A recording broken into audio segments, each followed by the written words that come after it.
Sige po, while waiting for your questions, Chefs, ano naman po ang ating mga experience sa ating mga station? Is there anything you guys want to share? Well, I really inspired. Ano una, kumbaga sabi ko kanina, ipinanganak na ang aking pagkasalanan. Meaning, easy to prepare, napakadali lang, hindi mahirap gawin dahil po ng ating sure lasap talaga. If I have my business, di ba, bakit kailangan mo pa mag-hire na maraming chef? Kung kaya naman dalawa, tatlo yun lang. Kasi naka-prefer na lang, Mr. Fry using about sure lasap, super lasap. Kaya nga, para sa akin, pagbukas ng aking restaurant, padalhan niyo ko ng sula. Yeah. Pero, sige po, Chef Boy, habang nasa inyo yung pong microphone, tatanungin ko na po kayo, paano nakakatulong ang consistent na timpla sa pagbabalik ng customer sa negosyo ninyo? Well, unang-una, kailangan talaga, hindi mo pwedeng take it for granted. If you prepare something, if you will do something, make sure na talagang mapapanasap ka talaga sa sarap. Di ba? Kasi nga, ang consistency niya, masarap eh. Yung, ano mo sabihin, lasap, parang lasap na lasap, parang, yun, maliit na, parang, yung lasap naman ito, pikit na ng gano'n pa. Di ba? Kasi kung may business ako, easy to store, hindi na kailangan na masira, di ba? Kaya ilagay mo lang sa, siguro, container, o ano. Tama, wala na nasasayang na ingredient. Wala. Yan na siya. Ilagay mo lang yung recipe, yung si Chef Brian, Nino Brian ang bahala doon, trabaho mo na yan. Para talagang may restaurant ka, hindi mo na kailangan. You can email to Chef Brian, Kuya Nino Brian, or us, at tulungan din namin kayo kung business talaga. Walang problema, I can help you kung anong gusto nyo gawin. Mr. Friday, technique is very easy talaga. Napakadali lang, wala pang 5 minutes, mayroon ka ng ulam. Tama. Maraming salamat, Chef Boy. Palakpakan naman po natin siya. Yes po. Tinuturo po ako ni Chef Boy. Sige po, sasagutin ko na po. Sige po. Ang totoo niyan, yung consistency kasi, it's all about expectations. Yeah. Papasok ka sa isang restaurant, you expect to be surprised. Dapat ma-surprise sila. Pero kung papasok ka sa isang restaurant na pinupuntahan mo na for how many years, meron ka ng ina-expect na lasa, na texture, na feel, Yes. na makukuha mo kapag nagbayad ka ng certain amount at pumunta ka sa isang certain na lugar. And i-ensure ng mga consistent na produkto, tulad ng Norosur na na consistent din ang experience ng mga customers mo. Parang ano yan eh, parang, halimbawa nakikinig ka ng kanta, tapos biglang naiba yung chorus. Uy, ano yun, di ba? Hindi, sinasabayan mo yung kanta, tapos biglang iba yung lyrics ng chorus. Hindi maganda yun. Kailangan nasasabayan mo siya. Tulad lang din yan ng pagkain ng gusto mo, paulit-ulit siya kinakain. Kailangan ma-meet yung expectations. Kailangan consistent talaga para bumalik sa'yo. Tama. Kaya kung mapupunta sa restaurant tayo, kasi may ina-expect ka na flavor, tapos biglang may iba yung flavor. Diba? Yes. Maraming salamat. Yes, sir. Yeah, may I also add, kasi especially alam naman natin, most of us here from the industry, alam natin yung competition. And one key element for our survival talaga is yung key term, consistency. Since our craft, our art form involves humans, may kasama laging yan human error. So you have, as a business owner, you have to mitigate that possibility na magkaroon ng human error. And how do you do that?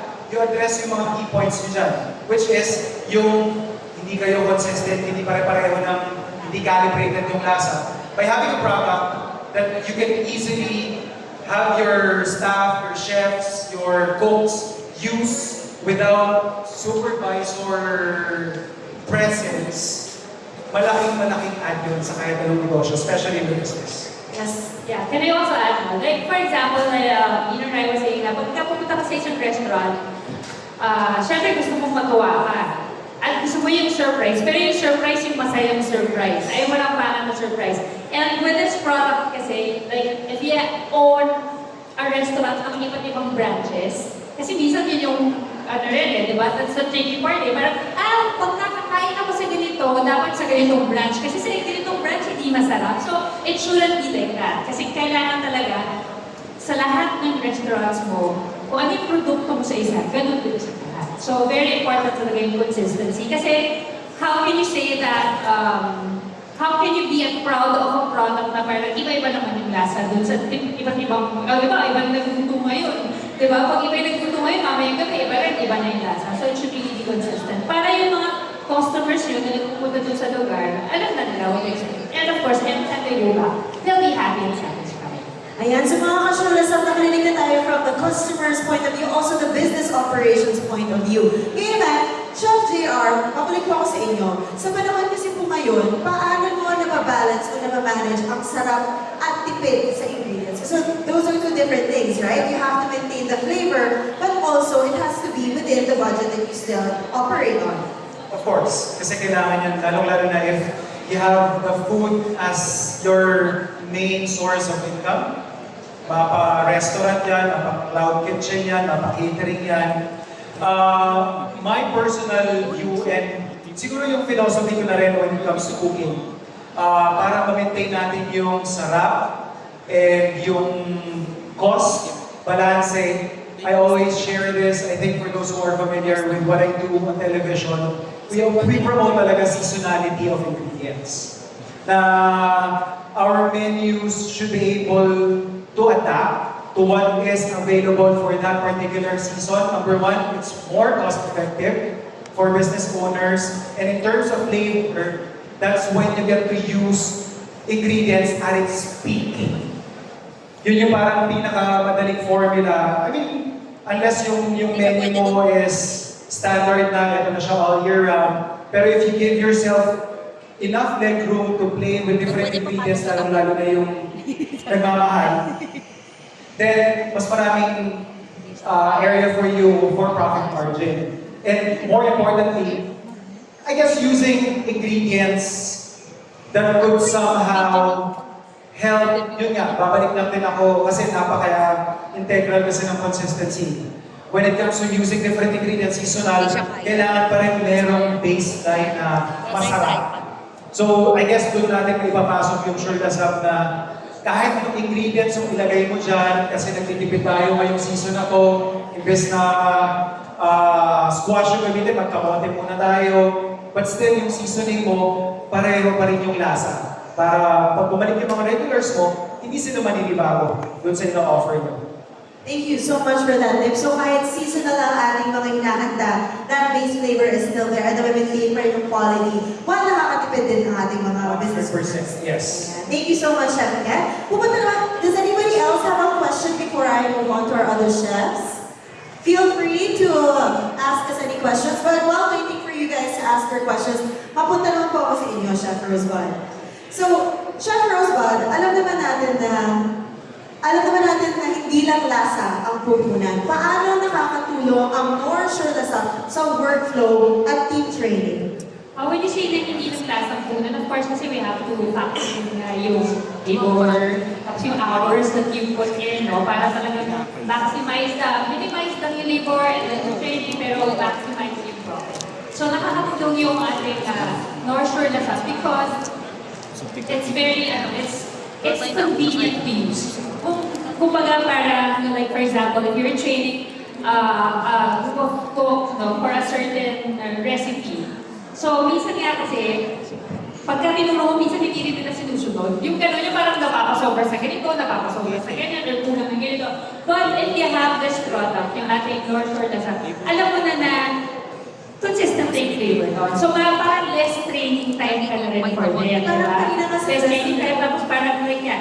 Meron na siyang flavor ng real garlic and chicken. So, hindi na ganun kadami pa yung i-chop at ilalagay mo ng ingredients kasi nandun na yun sa ating pack.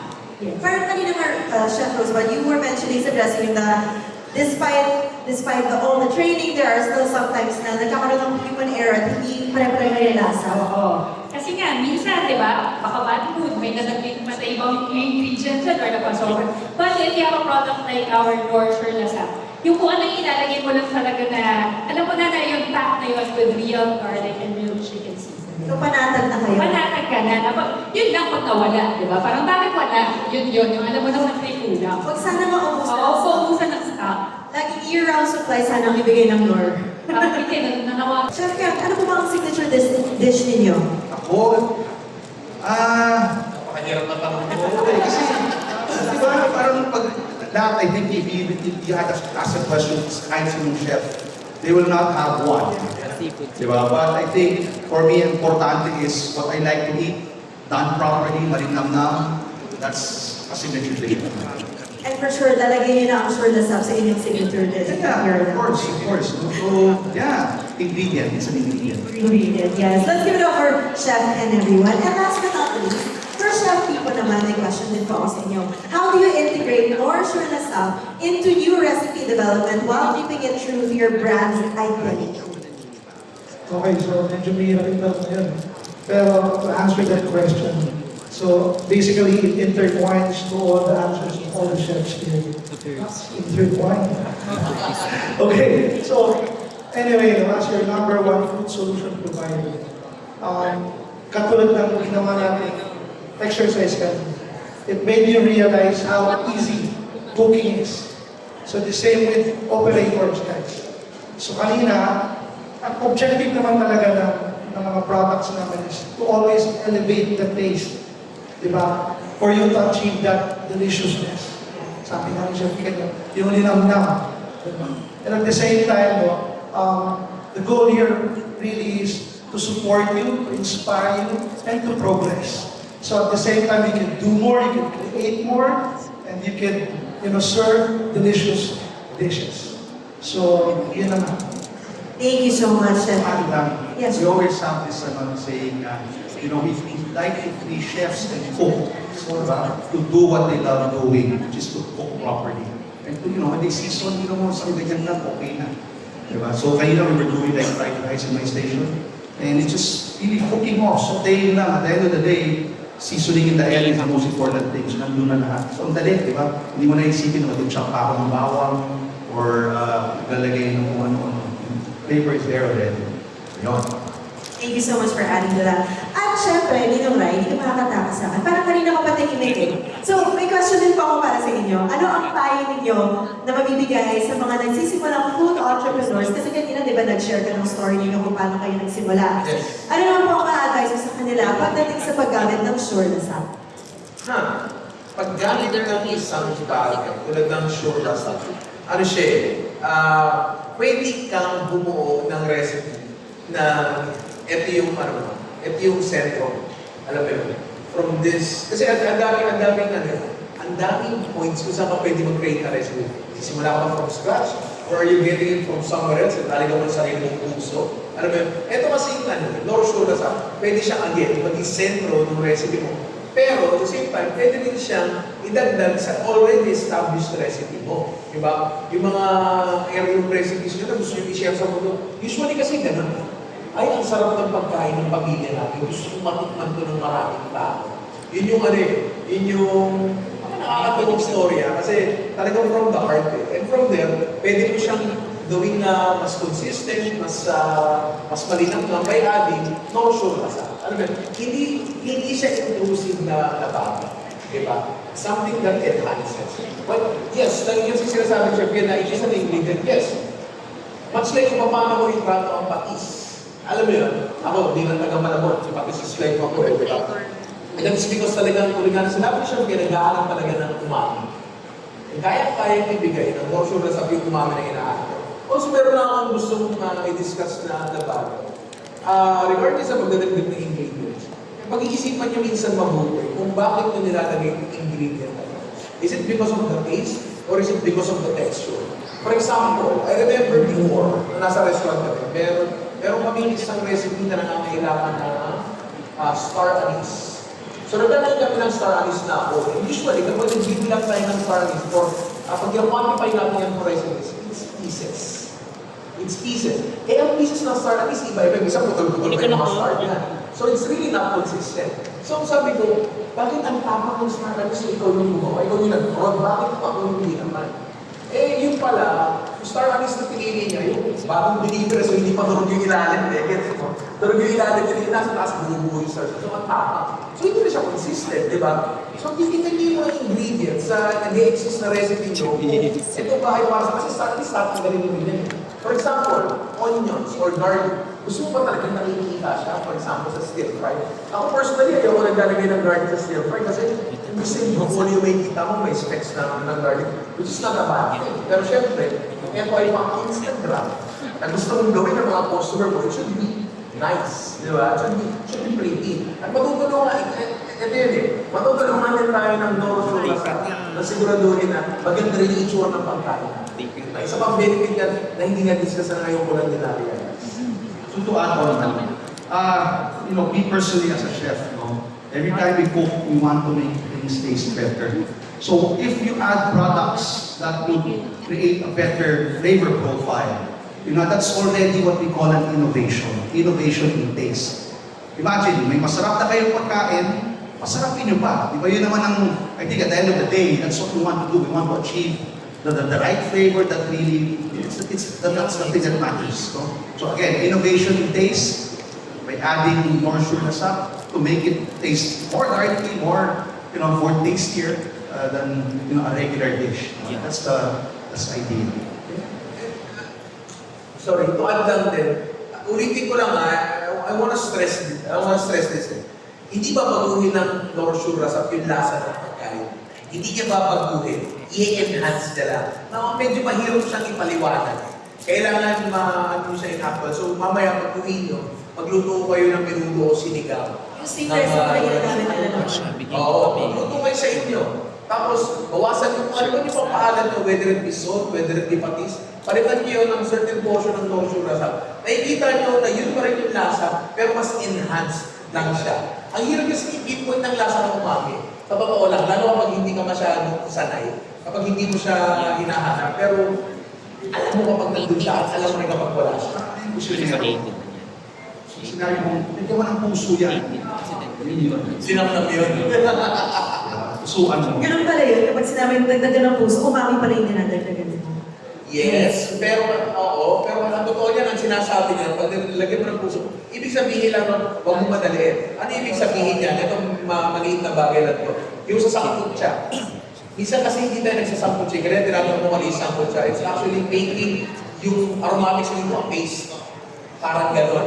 And hindi mo siya magagawa sauté lang ng 3 minutes, no? Medyo matagal yung bagay ngayon, di ba? So, pag sa'yo mo lagyan mo ng puso, instant ka pa rin. Bigyan mo ng konting oras, ilabas mo yung umami niya. Habang nagka-caramelize yung kamatis, yung sibuyas, lumalabas yung umami niya. Kaya totoo, kapag binibigyan mo ng puso yung luto mo, mas tumatagal, mas lumalabas din yung umami.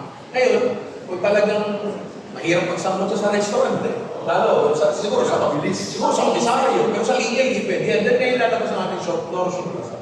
Maraming salamat, Ninong Rai. Does anybody else want to add regarding that last question kung paano i-incorporate ang Surasa? Yung kanina lang siguro, highlight ko lang din yung experience ng groupmates ko kanina. Sino yung mga kasama ko nag-stir fry seafoods? Kasi when we tasted the base recipe, the standard recipe, di ba masarap naman na siya? I think yun yung sinasabi ni Ninong Rai, na by using additional ingredients, you can actually elevate, you can improve a certain dish. Which what we have done kanina doon sa dish namin na-compare natin kasi you would think na since we are using seafood as our base for our recipe, punong-puno masarap pa rin siya, nagsasarap pa rin pala siya. So, ang laking difference nung reaction ng mga actual chefs natin today kanina. So, I guess that's just to ride on what Ninong Rai is saying, Chef Ken, na iba yung paggamit ng ingredients that they can actually improve existing recipes. Can I just add one more? Kasi kanina kasi sabi ko na it doesn't just enhance, it elevates the flavor. I don't know if kung mag-guess nyo when I describe it as pagka meron kayong base na recipe, but when you add yung ating Noro Surasa, parang mas nagiging colorful. Parang gano'n na lang. Think of it that way. Parang mas naging makulay yung kinakain niya. Do you ever say? Parang mas sa ilo yung ano niya, parang talagang mas na-elevate yung lasa. Kung malinam na yan, mas may mas magiging malinam pa pala. Mas pwede palabas talaga yung flavor ng ating mga pagkain. Yan, okay. So, walang pakalungan po natin ang ating team Surasa. Thank you so much for sharing your tips.